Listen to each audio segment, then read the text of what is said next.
is the Cool Kids Film Club Podcast. Watch films with us.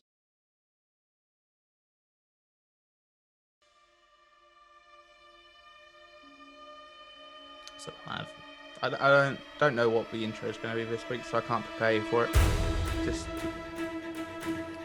should I say something really inappropriate? Or funny, inappropriate, funny, something along those lines can help.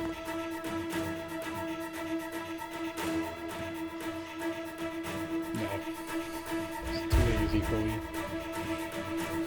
That was anticlimactic. Yeah. Welcome to the Cool Kids Film Club Podcast. I am Treble Webb, and this motherfucker is Gavin Rye. I was going to not swear today, but I've ruined that already. Gavin Rye, say hi! Howdy, how are you? I'm splendid. Tired, but splendid. What have you been up to? Me, well, wouldn't you like to know? Yeah, go on then, I'd like to know. Well, I mean, I may seem quite upbeat. I seem quite happy, don't I? I seem quite cheery. But earlier today, I found out that my wife has been cheating on me. With a golf pro, nonetheless. A golf pro? Yeah. Fuck Oh, her. God.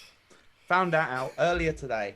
And I've basically, all night, just been staring at a bottle of vodka and a gun. And I've been debating going out. But knowing I had this podcast to do, it kept me from going. Well, that's good. Whatever you do, don't throw it in a river. Yeah. All night I've been, because we usually film at like 8, 8:30. I got a message from you. I'm sat there. Picture me. I'm sat there, looking at this vodka bottle, thinking, "No, I've got to do this podcast. It's happening soon. It's happening soon." Get a message from you saying, "Oh yeah, can we do it later today? 9ish." For fuck's sake, yeah, go on in. Then 9:30. Then 10. What's the time now, Gavin? 10:30, yeah, 10:30. I've been waiting there for about 2 hours, staring at this bottle of vodka and gun, fighting the temptation to go to this motherfucker's house. Did you drink any of the vodka? No. Just got Monster energy drinks. I'm really hyped up. That's lucky that you took it out of the Monster can so as not to bring up what brand it is. Other energy drinks are available, but Monster's the best, so drink Monster. So, today, neither of us have to introduce the film because we have Intercontinental Champion of Wrestling, local wrestling, Warren Winter. He's a local wrestler. He's got the championship belt of King's Lynn, and he's the best wrestler I've ever seen. Well, I'm more of a Mr. Perfect man, as you can tell, but Warren, he's got some moves. Warren actually did show me a move that I've always remembered. I don't want to tell you because then everyone will know and it's his secret. It's his wrist move. Do you know it? No, tell us. No, I'll tell you off here. I don't want everyone knowing his secret. He told me that in confidence. Well, just pretend it's not him and tell us somebody else's move. No, I'm not giving it away. Well, no, don't. I'm not asking. Don't want you to give away Warren's move. Don't forget that. Think about someone else's move. Tell us that. I don't know anyone else's move. Nothing about wrists. No, only Warren's one. I have to tell you off here because I'm not giving it away. So yeah, should we cut to Warren? Yeah, let's go. If he's not doing any wrestling, I know he's about this time of night. He's usually fighting people in the car park. Yeah. Over to Warren. So keeping in the current form of having the directors of the film introduce the film, you've got me. I know I'm not the director of the Shawshank Redemption, but I will pretend that I am. My name is Frank Darabont. I can't pretend I'm him. That film's too good. Mind you, I do make brilliant films like Psycho Bush, if you're interested. Anyway, I picked this film because it's one of my all-time favourites and it helped me through quite a dark time in my life in terms of losing all hope that you can possibly have and then finding a little bit of something inside yourself to get yourself out of the rut that you're in and to find yourself a little bit of hope. And that's the main reason I picked this film, hope. There's also some great performances in here as well. Like you've got Bob Gunton, William Sadler, Clancy Brown, Jeff DeMunn, Mark Rolston, James Whitmore, and obviously you've got Morgan Freeman and Tim Robbins, who are just brilliant in this. You've also got Alfonso Freeman, who is Morgan Freeman's son. He plays a tiny role in it when Andy Dufresne goes into the prison and he's reeling in the fresh fish. He says, "I'm reeling them in." That is Morgan Freeman's son. Just a little bit of trivia for you. But yeah, have fun. Enjoy the film. It gave me hope. I hope that it will you if you need it. Peace out. Love one another.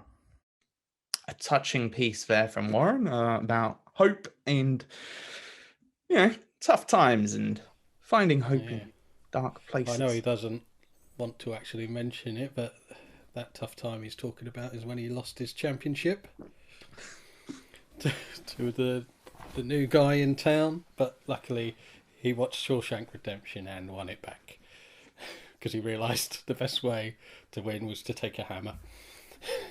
And then he won the next match with the hammer. Champion again, with the hammer. Cool.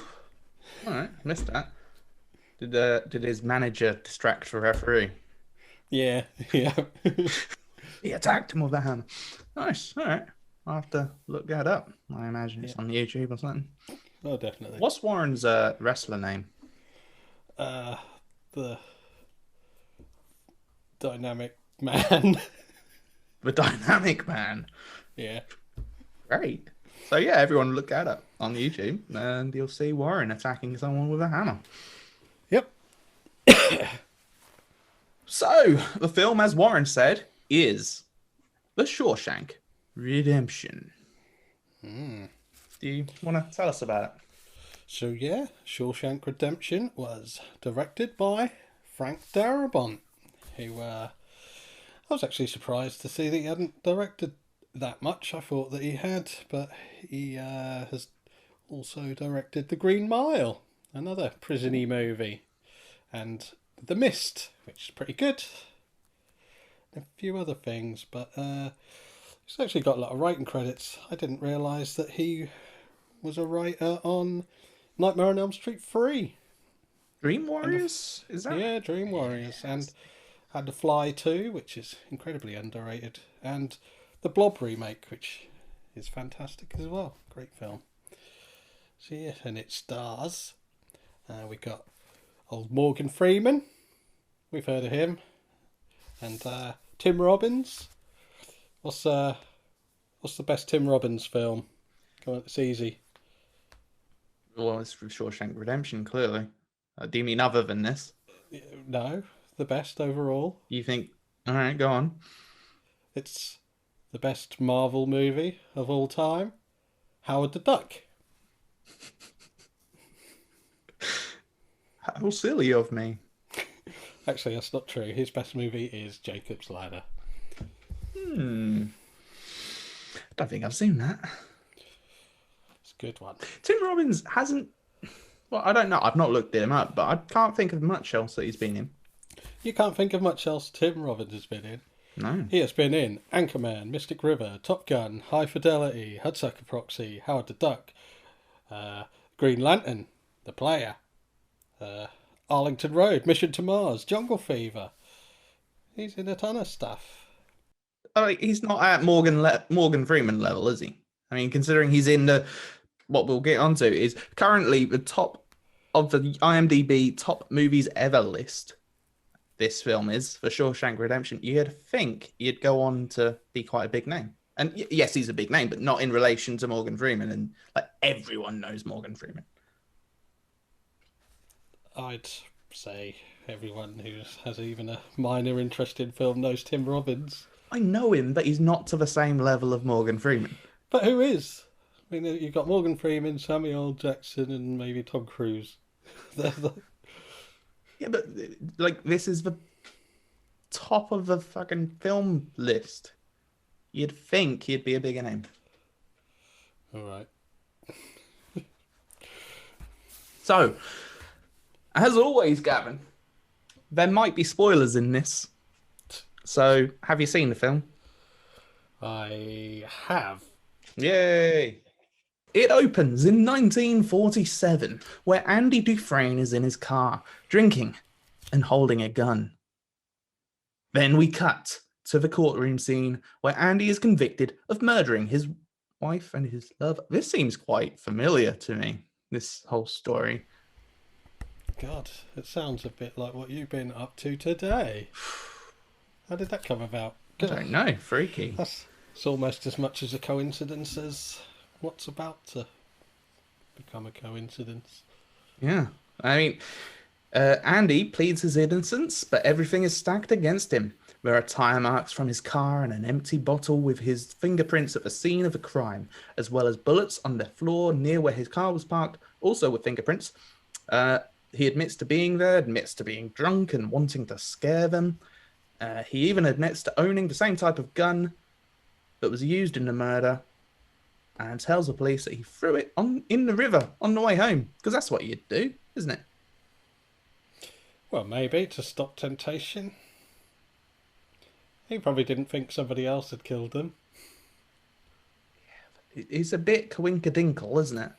It is. It is. I would find it hard to come back with an innocent verdict if I was on that jury. Well, that's a question I have for you, Gavin. Obviously, we've both no doubt seen this film before, so we both know that the film paints him as innocent later on, which, yeah, he's pleading his innocence. It's a bit of a spoiler, but yeah. But if you were on the jury in this film, what would your verdict be?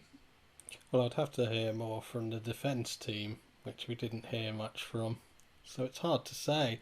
I don't think, with the bits that we saw, that I could give him a fair trial. Even though we literally saw him not commit the crime.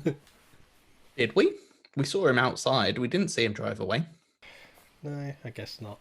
I mean, I think, genuinely, that it's arguable that he did commit murders, even though the film paints it that he didn't. I think you could argue that he did. There's an argument. I'm not sure with what happens later. He has the motive. He was at the scene of the crime and rather stupidly threw his gun in the river. So, yeah, he's convicted. And his lawyer must have been an idiot. Why? What? Why? He had no real defense. He was just like, yeah, I was there. I was drunk. I wanted to hurt them. No, he doesn't say I wanted to hurt them. He says I wanted to scare them.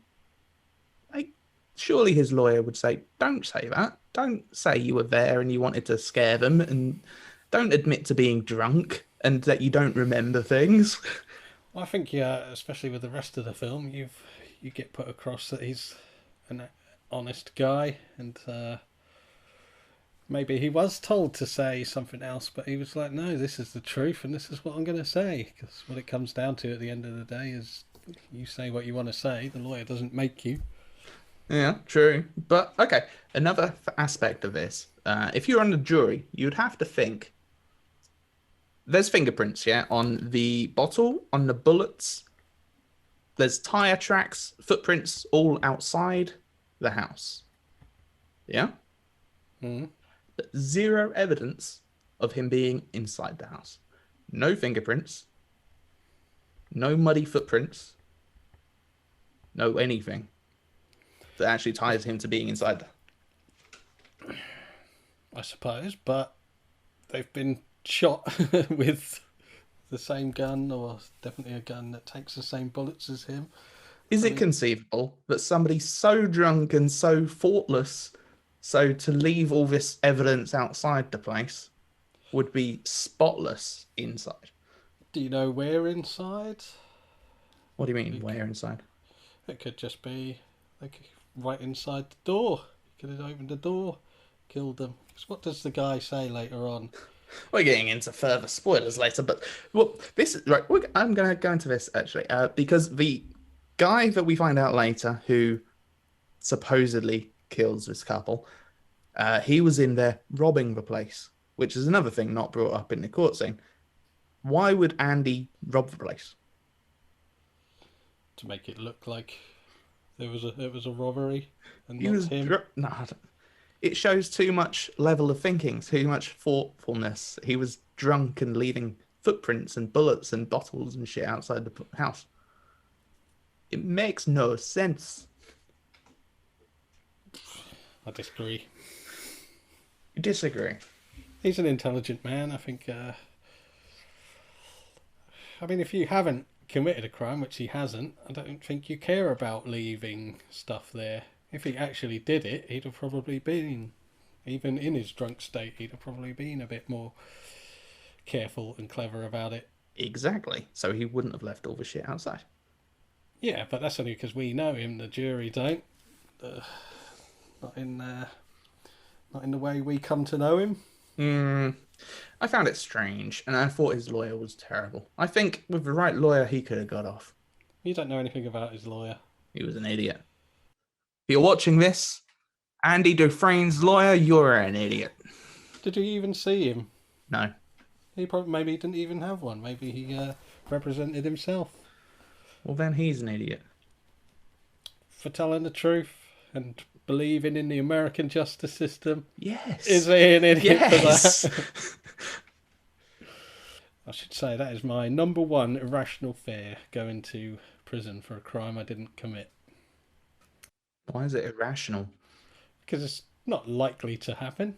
It's like getting struck by lightning is an irrational fear because it's not something likely to happen. That's what irrational is. I think about framing you almost every other day.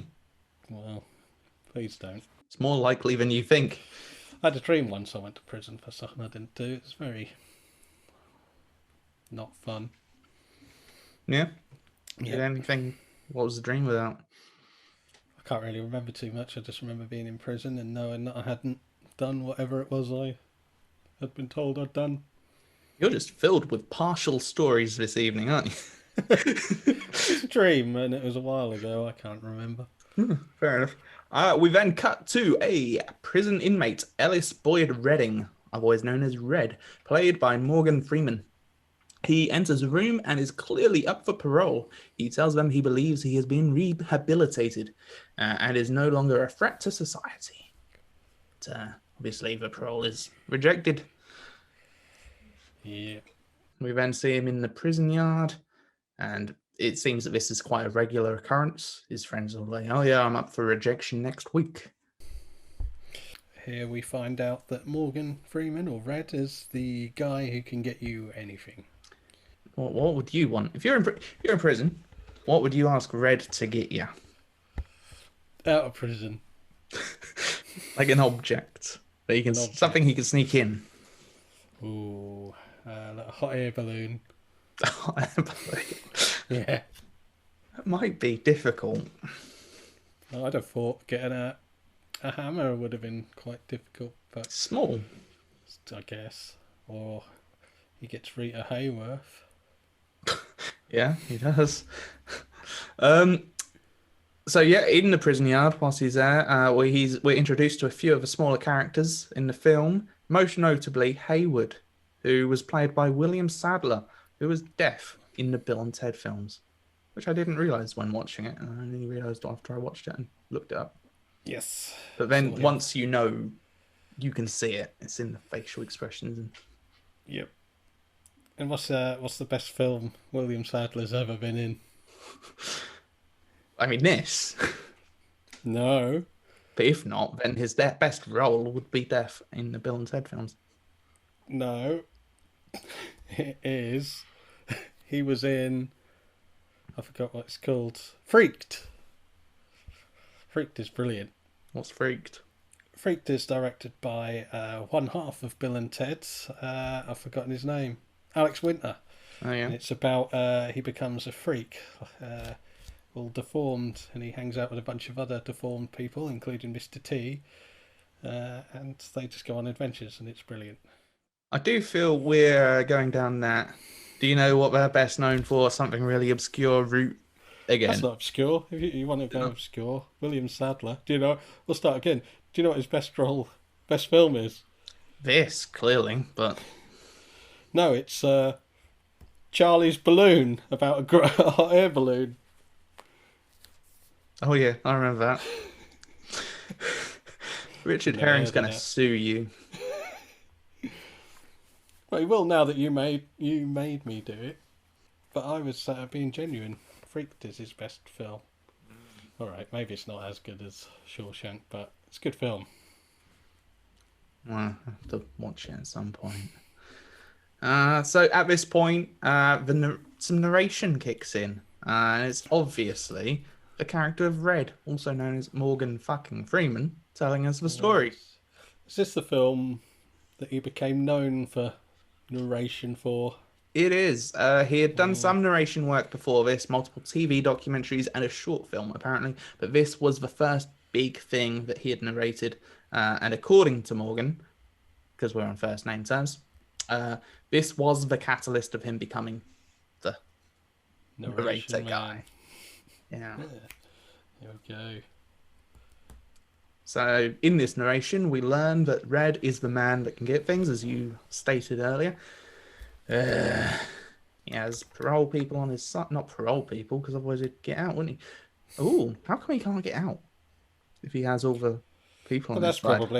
That probably comes to an external committee. Yeah, I suppose. We then see a bus full of new inmates or fresh fish pull in, and Andy and a bunch of others come out. We see Red and his pals betting cigarettes on which one of them will be the first to break down and cry. Red bets on Andy. Dear. Poor bet. Well, who would you have bet on? The guy who does. It's obvious. Inside the prison, we meet the warden, Mr. Norton, which, when writing these notes, I write this name so much, and it bugs me that the name Warden Norton, it's close enough to rhyme, and it's really annoying. I don't like it. Warden Norton. I just stuck to Warden. Yeah, Mr. Norton, the warden. They could have thought of a better fucking name. For the world's best film, they must have known when making it, Gavin, that this was going to be up there. They could have named him better. What you should have asked, which we haven't actually mentioned, old writer Stephen King. Oh yeah, this is based on Stephen King's short novel called Rita. No, not Rita Hayworth. That's the actress in the film. Something and the Shawshank Redemption. I'll have a still image of the book come up or something. It's called that, written by Stephen King. So we see Warden Norton and his right-hand man, Captain Hadley. What did you think of these two? Well, I don't think you get quite... I was going to say they're a nasty pair, but you don't really get that from the warden too much to start with. I mean, he's a God-fearing man. One of the rules, or the only rule he really mentions, is no blasphemy, which is how I live my life, no blasphemy. And he says, you put your trust in the Lord, your ass belongs to me. He does say that. But the old guard, what is it, Byron Hadley? Yeah, Byron? He seems like a nasty piece of work, doesn't he? He's not lovely, is he? No. So, one of the inmates asks when they get to eat, and what's his response, Gavin? When I say you can eat, and then you can SHIT, when I say you can SHIT. Yeah, he says it a bit more aggressively than that, though. Can you give us some... Yeah. No. Do you know what his best film is? Howard the Duck. No. Revenge of the Nerds 3, The Next Generation. Sorry, Richard. Me and Richard, we're like that. Thing is, he just picks the most obscure. I pick their best film. You did miss part of it out on the quote. He says, there are two things I believe in, discipline and the Bible. Here you'll receive both. You got to expect a bit of discipline from prison, haven't you? Yes, but when Hadley's beating the guy who asked when they get to eat, and the warden's just kind of stood there okay with it, you kind of get the idea he's not that lovely. Well, it's the 1940s. I think that classed as being buddies with someone then. Hmm. Times have changed. So yes, all the prisoners are then stripped down, naked, hosed down, doused in lousing powder, and marched through the prison, still naked, to their cells. It was at this point that I decided that I don't think prison looks much fun at all. Yeah, I don't fancy it personally. I'm still on the fence. Yeah. If I had to choose a side, I'd say, yeah, go on then. I'll have a go. Fair enough. Yeah. Why not? Why not? Let me know how it is. I'll write a film about your experiences. Cool. Later that night, after the lights go out, some of the prisoners start taunting the fresh fish, trying to get them to break. One of them finally does, crying out that he's not supposed to be there. Reminded me a bit of Clerks. And he even begs to see his mother. The guards come in to see what all the commotion is about, and Captain Hadley pulls the crying man out of his cell and beats him to within an inch of his life, then leaves him laying there. Well, it's a little bit beyond an inch of his life, isn't it? Well, at that point, no. But you still, if you've beaten somebody and it results in them dying, I don't think you've beaten them to within an inch of their life. I mean, at that point, he's not dead, so at that point, he's been beaten to an inch of his life. The next day, it becomes that he has been beaten to his death. But he hasn't beaten him anymore. Yeah, but if you're not dead yet, then you've not been beaten to your death, have you, Karen? I'm not dead yet. Exactly. We find out about the death the next morning at breakfast. Andy gets his sludge and sits at a table near Red and his pals. Andy finds a maggot in his food, and it is here that we are introduced to perhaps one of the most important characters in the film. Jake. Brooks. Jake's owner. Oh, I thought Jake was more important. I have got a bit about Jake later, so we'll get onto that. That's one of my questions for you. It's a bird. Just to answer your question now. I know he's a bird. It's a crow. Oh. Little baby crow that he's keeping in his pocket. Brooks asks Andy for the maggot so that he can feed it to his baby crow, Jake. So I've even got a note. Hayward then sits down and gloats as he collects his winnings from the other guys. Then it's disclosed that the guy that he bet on had died, which sours the mood somewhat. Not too much, though. I mean, Andy asks if anybody knows his name, but people don't particularly care. I think they did care. You got that look in their eyes, and Hayward got quite defensive about it, so I think he did care. He says, "Fuck do you care, new fish? Doesn't matter what his name was, he's dead." Which, on surface level, yeah, sure, he doesn't care, but I think he cared. I suppose there's a bit of it, yeah. Bit of care there, but you don't want to show it, not in the old prison. Shows weakness. Can't be weakness. Must be strong. Yeah, that's why I'll give you a tip for when you go to prison. You got to beat up the biggest guy straight away. Well, my tip for you, Gavin, if you go to prison, go to the showers and tell someone you want to be their friend, like in the next scene. It's the shower scene where we meet Boggs. What did you think of Boggs, Gavin? Was he someone you'd get along with? He seemed alright to start with. He's been friendly, wasn't he? Asking to be friends with him. I can be your friend. Yeah, nothing wrong with that. You need friends in prison. But unfortunately, Andy rejects him, so it doesn't go well. Do you think if he wanted to be his friend and he was like, yeah, go on in, do you think that would have been the end? Do you think they just would have been pals and it wouldn't have been sexual in any way? Yeah, I reckon so. They'd have probably got some chalk and put some hopscotch on the old prison yard. Yeah. I certainly think that the rejection was part of the attraction. Well, yeah, he did say that he likes hard to get.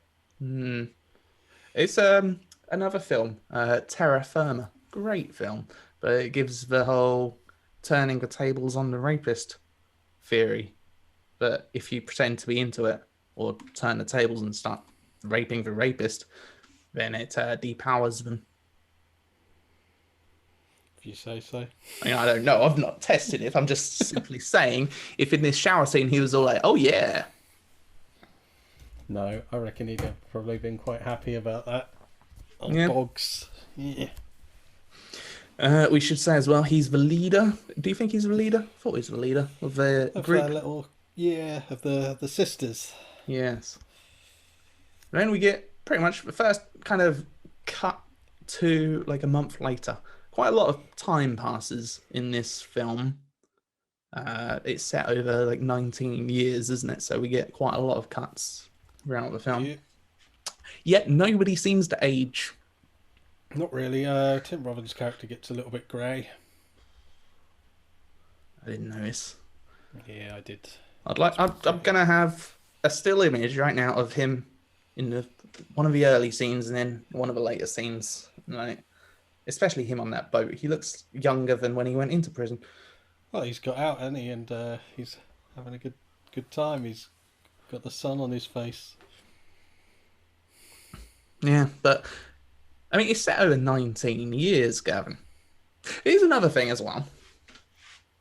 Is it conceivable? I don't know. It could be that the prison guards and the warden and everything, nothing changes in 19 years. Well, you only see a few. I mean, you see little bits of other guards. It's quite feasible that other guards have come and gone. It's just the main one and the warden. 19 years, Gavin. That's probably a good job. Especially if you like killing people and not going to prison. Well, he does go to prison, Gavin. He goes to prison every day. Touché. Got me. So, a month later, this is where Andy approaches Red for the first time. He's heard that Red is a man that can get things. So he requests a rock hammer. Obviously, this warrants further questions. First, assuming it's going to be used as a weapon, and then half jokingly asking if it is going to be used to attempt to break out with.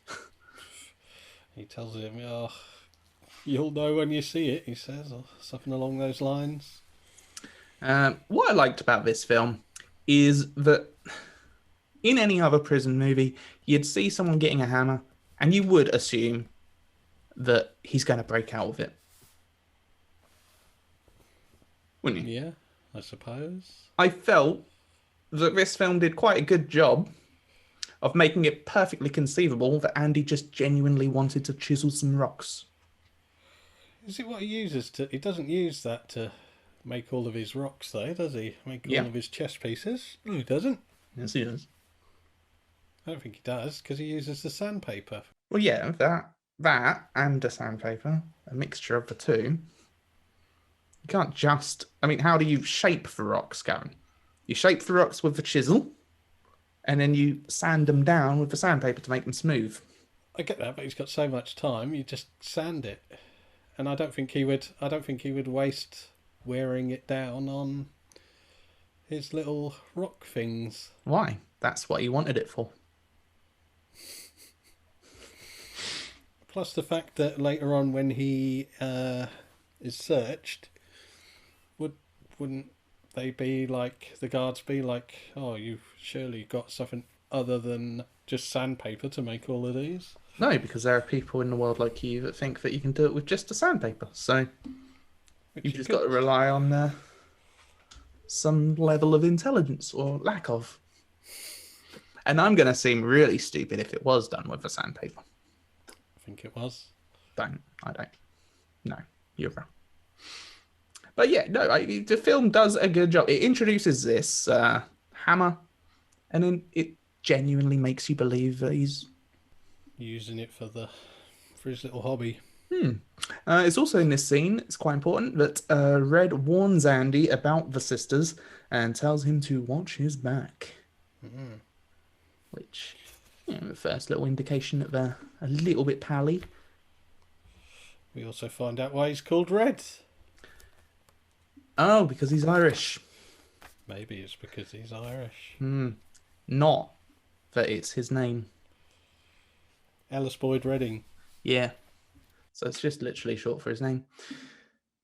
We then cut again to how many days it takes to procure a rock hammer, and we see the item being smuggled in via laundry delivery. Yeah, it is. Yes. To disagree. See, I have a question about this and about Red's system here. So he pays the laundry guys 2 packets of cigarettes, to get this item smuggled in. He then gives 1 packet of cigarettes to Brooks, the librarian who's delivering the books around. Did he give him a pack? I didn't see. He did. He puts it in his top pocket as he's going past. That's to do the delivery of the item. So that's 3 packets of cigarettes. Now, I know you're not great at maths, Gavin, but I've got this written down. Red charges 20% on top of retail for the price of items. The rock hammer was $7-ish. Red charged $10, making $3. He's giving out 3 packets of cigarettes. Surely these cigarettes cost more than $1 a packet. How is he making money? This is 1940. They're probably a few cents for a packet of cigarettes back then. That's true. Yeah, all right. Didn't think of that. I had a whole bit about that. I was like, no, this doesn't make any sense.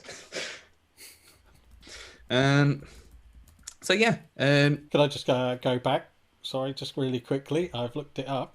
In 1940, actually 1950, a packet of cigarettes was 25 cents. Okay. So he's making a healthy profit there. He's all right. He's doing okay. Yeah. Okay, so we then see Andy working in the laundry line when he is ordered to go fetch something from another room.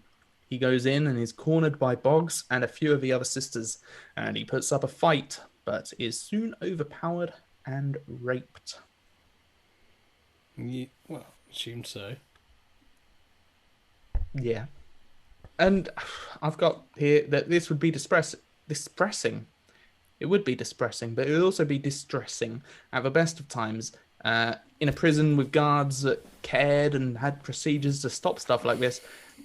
In Shawshank, you truly feel like there's nothing Andy could do about this in this situation. And it goes on to explain that this happens for like 2 years, where it's like a repeated occurrence.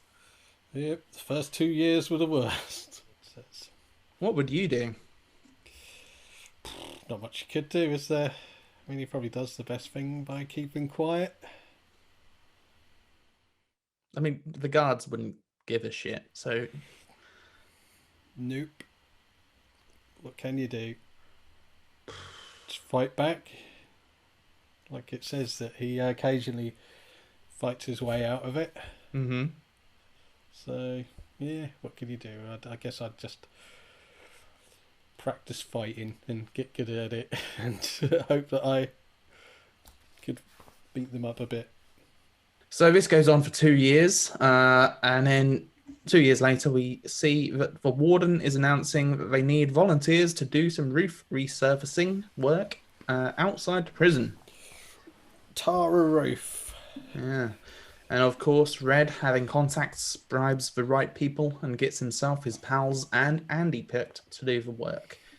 Does he get Andy, or is Andy just picked? No, I think he gets Andy, which I was going to ask you. Why do you think he got Andy involved? Because at this point, they weren't really friends. Well, he literally says in the narration, I liked Andy right from the start. Fun fact, it does say that, but he also bet on him to be the first person to... Well, yeah, break but down. I mean, right from the start, as in his first interaction with him, not his first time seeing him. I don't know. It seemed it would have been nice to have some kind of interaction between them two, other than just for, "Hi, can you get me a rock hammer?" I think the way the film moves time along, I think it does a good job of just making you assume that all of this has gone on in between. I mean, it's also Red did know about what was happening with the sisters, so he wanted to help get him away from that for a little bit. But their bond didn't feel connected at this point. It does later on, but I mean, it's only assumed that he got him in. There's no proof. He could have just, by luck, have got the job. So on the roof, Andy overhears Captain Hadley complaining about inheriting $35,000 and the tax he will have to pay on it. Sucks to be him, doesn't it? Bloody Uncle Sam takes a bit. So I'm not sure if we mentioned earlier, but Andy used to be a hotshot banker in his pre-prison days. So he approaches him and quite stupidly opens with, "Do you trust your wife?" He doesn't say it in that voice, but It is an odd way to bring it up.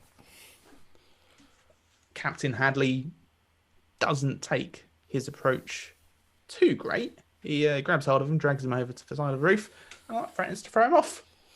Yeah, I would have done it a bit better. I'd have been like, look, I was a banker back in my day. I can tell you how to get around this, rather than, you trust your wife?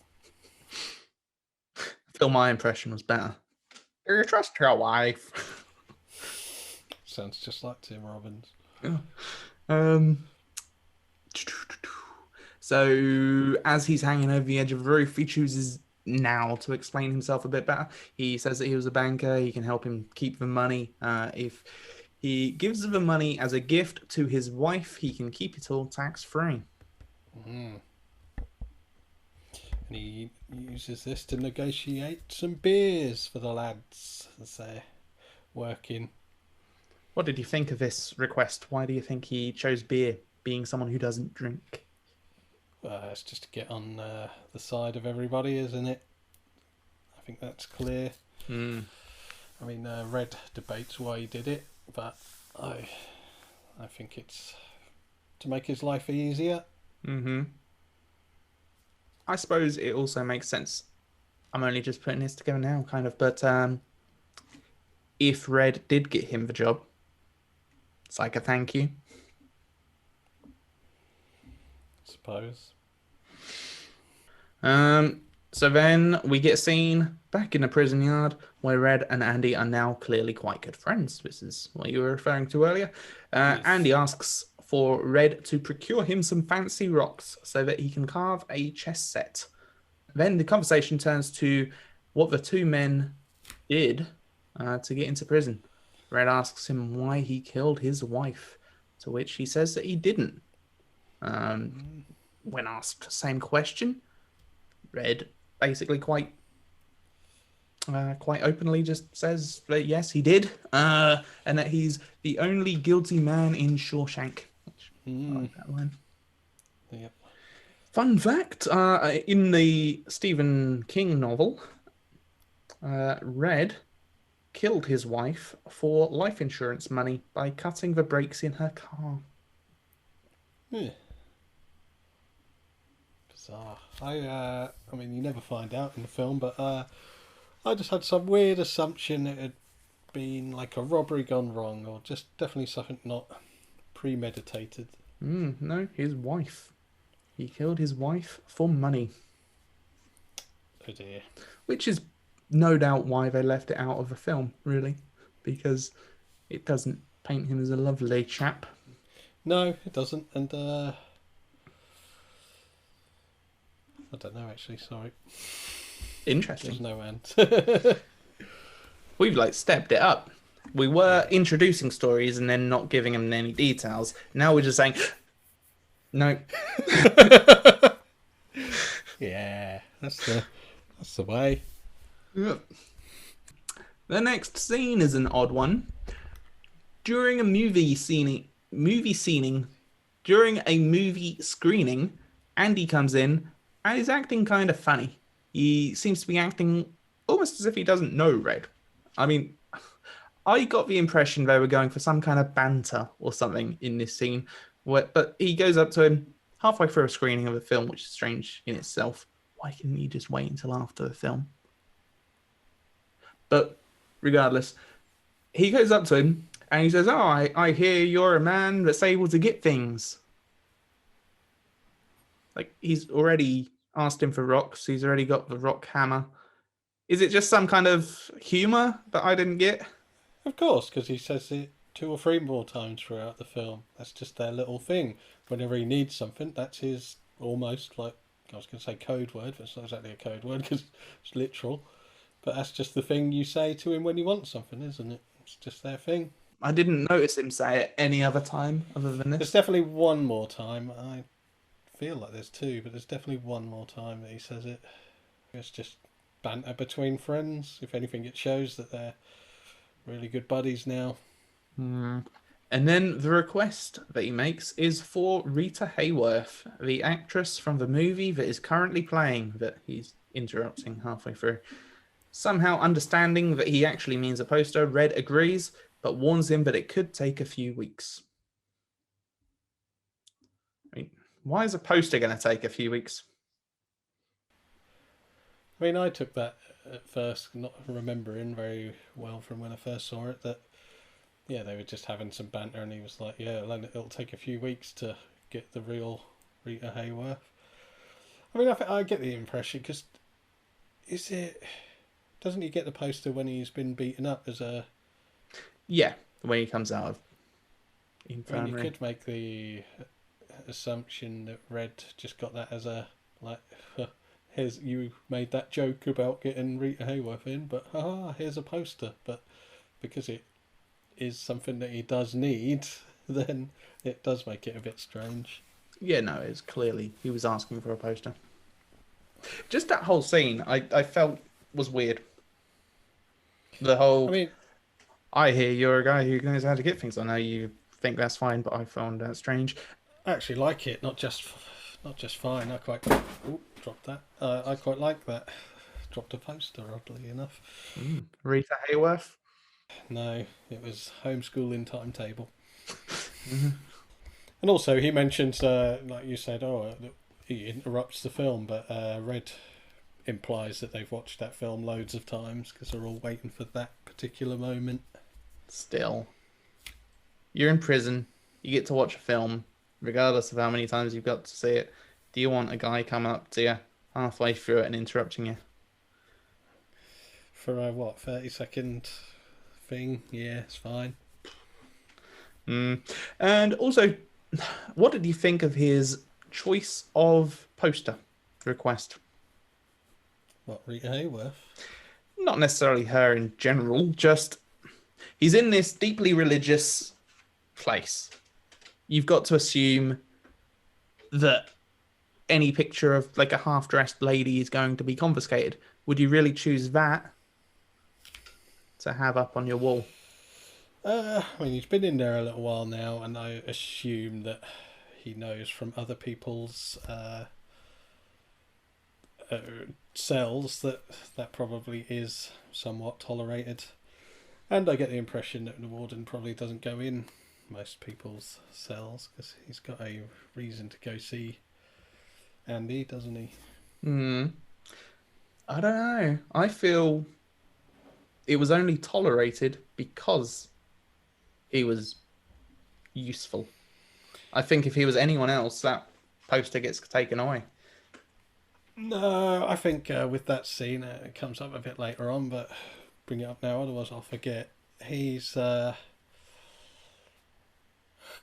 he says, oh yeah, I'll tolerate it, I think he probably would anyway, but he's just attempting to get somewhat on Andy's side, especially knowing what he plans to do beyond just helping out with some taxes and things, because he obviously gets a bit criminal later on, so I think he's just getting on his side, being like, oh, that racy picture, I'll let you have it, but I don't see why he would have taken it away anyway. I get the impression everyone's cell's got something like that on it. Yeah, you'd think. Then we get a scene where Andy is back at the prison after the roofing job and stuff. That's all ended, so he's now back in the laundry room. And he has a run-in with Boggs again and his cronies. This time, Boggs wants him to perform oral on him. Right in the projection room. Oh yeah, so it's straight after that last scene Well, it's about during the film still. yeah. It's playing. And Andy tells him point blank that anything that goes in his mouth is being bitten off. And then he says that if you bite, I'm gonna stick this shank in your ear. To which he says some sciencey facts about if things go in, jaws naturally clamp down, and that even if he dies, he have to be removed. With a crowbar. Yeah.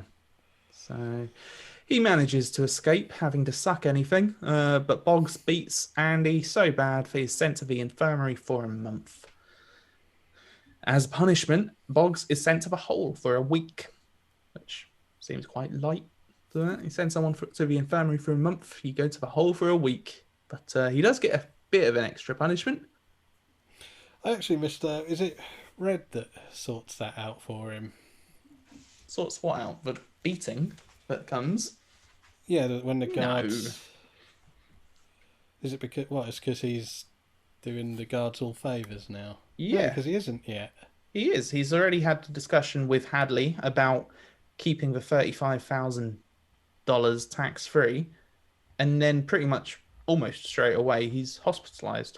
So you would assume that it's not even been done yet. Yeah, but that's only Hadley.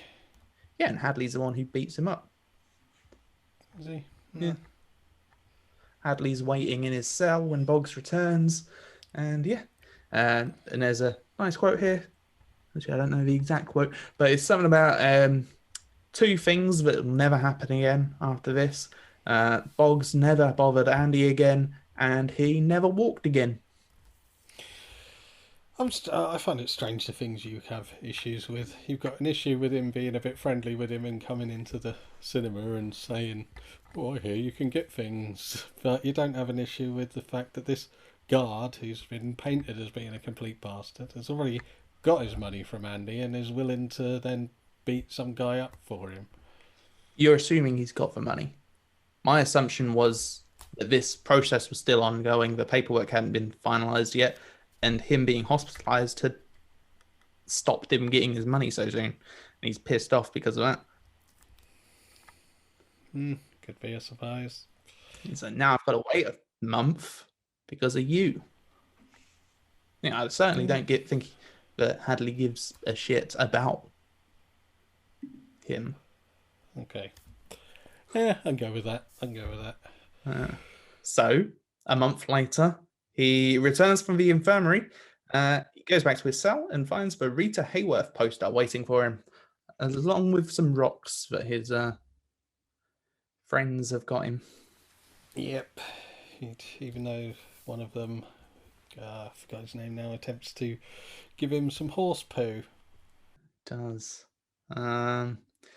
Then the next scene are the random cell searches that we brought up earlier. This is all just a ruse, of course, for Norton to check out Andy and size him up.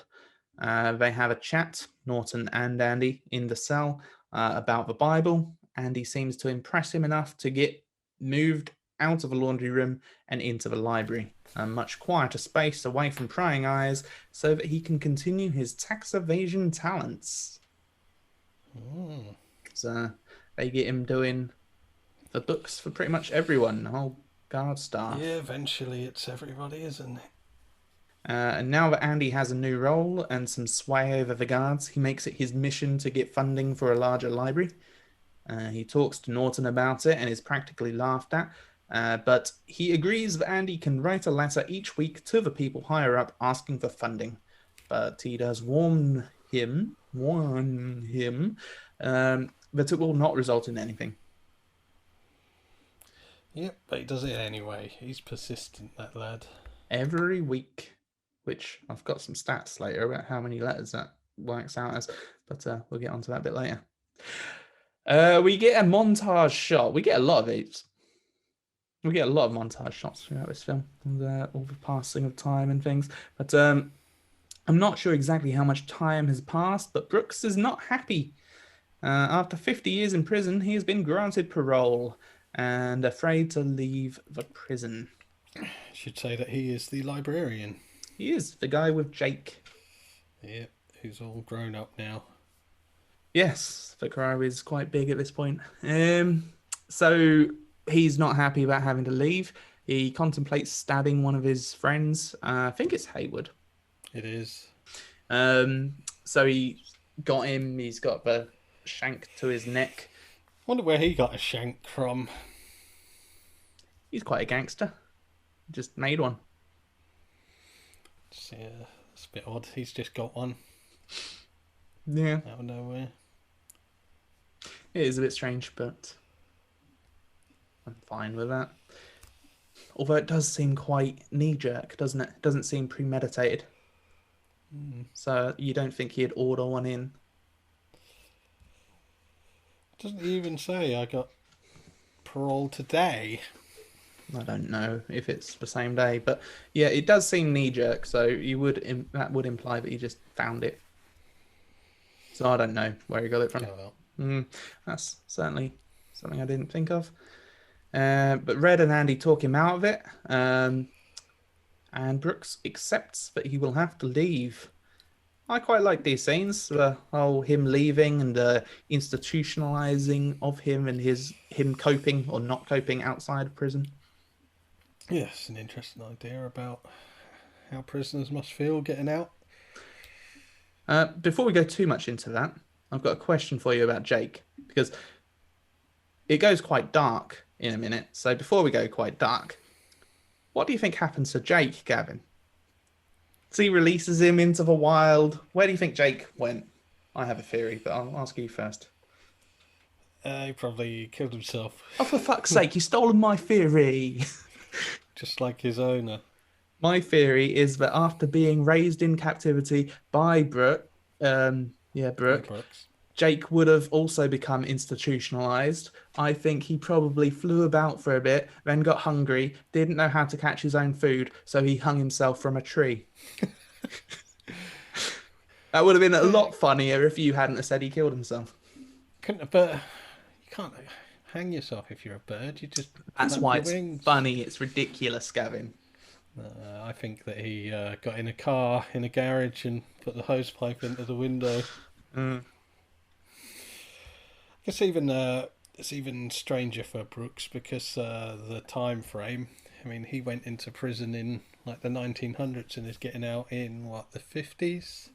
I think it's about the 50s by this point. Yeah. I mean, he even says that when he was a kid, he saw like one car, and now there's just cars everywhere. It's just a completely new world for him out there. Everyone got into such a hurry. It's quite strange as well, where for a little bit he becomes the narrator rather than Morgan. I didn't pick up on that. Yeah, he narrates all of these bits on the outside. That is interesting. So yeah, he gets released. You get a few scenes with him. Quite nice. Seeing him, not nice, but I like them. The scenes of him working and in the apartment and things and trying to adapt to outside life. Because obviously it's brought up later by Red, but in prison he'd become someone of importance. He had a role in the community. He was comfortable with it.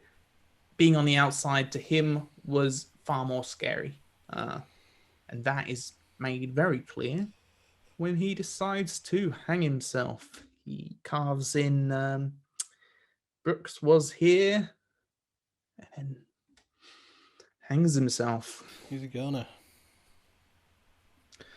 Back at the prison, after reading Brooks's suicide letter, because he writes a letter to the guys, Andy is called to the warden's office. The warden's not there, but there are boxes of used books, records, a check for $200, and a letter addressed to Andy. Tell us about this letter, Gavin. Well, the letter is saying, "Look, we've heard you. Here's some money. Shut up. Leave us alone. Stop sending us the letters." How many letters do you think he wrote? I've got the numbers here. 124. 312 letters. 6 years of writing one letter every week. That's 312 letters. Yeah, so then he decides he wants to write 2 letters a week from now on. He does, yes. But first, he makes another decision, doesn't he? As the guard goes to the toilet, leaves Andy in the office. To pinch a loaf. That's what the guard's doing, yeah. The guard says that Andy has to have all the books and everything cleared up by the time he gets back. Does he do that? No, he puts on a nice record, and he's in the warden's office, so he's got the tannoy for the whole prison, and he puts it over the tannoy, and everyone gets to enjoy the music in a very nice moment. It's like an operatic number. I like the idea of a scene. If the scene would have happened at another point in the story, I would have liked it. But for me, did now seem like a good time for Andy to be taking such a risk. He'd just got these books he'd been trying for 6 years, and he pulls a stunt like this in the warden's office. I think it's all right. I mean, he's already doing illegal stuff for the warden, so I think he knows he's got him over a little bit of a barrel, and he probably thinks, this is a little victory. You don't get many of them in prison. Let's share it with the people I really care about, my fellow inmates, rather than, I've done enough for the warden. Here's something for you. So you think he's getting a bit cocky at this point? I don't think... Is it cocky, or he's just... Yeah. I think if you've just got all these books, $200, which, as you stated earlier with the inflation aspect, $200 is a lot of money. He's got this to go towards his library. He's got all the books with records, etc., where people are going to get to listen to these records. He doesn't have to take the risk and start playing it out over a tannoy system. I felt it was a bit silly, and he's quite a clever man, this Andy fella. I felt that this was a bit out of character. Not really. I mean, even with the beers earlier on, it's a risk. He's already, helping the warden, not the warden, the captain, and getting him on his side. But he takes that little extra risk for his inmates. And just like in this scene, he's got what he planned for. He's got his books, but he's taking the risk, a little extra risk to give everyone else a brighter day. I think it's probably showing his selflessness a little bit. Didn't buy it. I'm alright with that. That one's not an issue for me. It's good scene. The thing is, I do like the scene. I like the music playing out and everyone hearing the music, and I like the conversation that comes afterwards about the music and how it gets him through the 2 weeks in the hole, because he had it in his head. They couldn't take it away. I liked all of that. I just felt, given the timing, he'd just got these books. It felt like an unnecessary risk. And with the fact that he's now going to be writing 2 a week, he obviously knows this is a futile gesture just to get me off their back anyway. So, I'm going to A, continue, B, I'm going to use this opportunity, because if it is just this, he obviously knows this isn't enough. It's probably... the library's quite big, it seems. There's only a few boxes. It's like, this is pathetic, really, but I'm going to have this moment instead. And then continue on my quest. Andy then returns to the prison cafeteria after spending 2 weeks in the hole. Which, put note here, Boggs earlier got 1 week in the hole for hospitalising Andy, and Andy got 2 weeks for playing a song over a PA system. Yeah, they don't care about the other inmates hospitalising Andy. Well, they don't really care about that. They just got to be shown to be doing something. But whereas Andy has shown up the warden himself, hasn't he? So it shows him a little more, or a little less leniency. But certainly, in the grand scheme of things, is a lesser crime. And unfortunately, I put a note, this is a fairly accurate portrayal of the justice system, Oh, where lesser crimes get punished. it's deep. Anyway, in the cafeteria, we get our first big discussion about hope. Well, it's important to have hope, and I mean that's all he really has, isn't it? I suppose he's got his friends and stuff, but that's what keeps him going over the 19 years, especially with what comes about later on and the slow progress it takes. You've got to have hope. I know that's faith. Faith, song, isn't it? You gotta have faith, faith. Hope is important, which is an album by Idlewild. So there you go. I put it to a musical context now. Well done. Yeah, I mean, yeah. I don't know. I mean, hope. You can see both sides of it, can't you? If you're innocent, like, are we assuming Andy's innocent? I think so. I'm willing to go with that. If you're innocent, then yeah, hope. But if you've admitted to the murder, if you're the only guilty person in Shawshank, is hope a good thing? If you know you're going to be there for 50 years?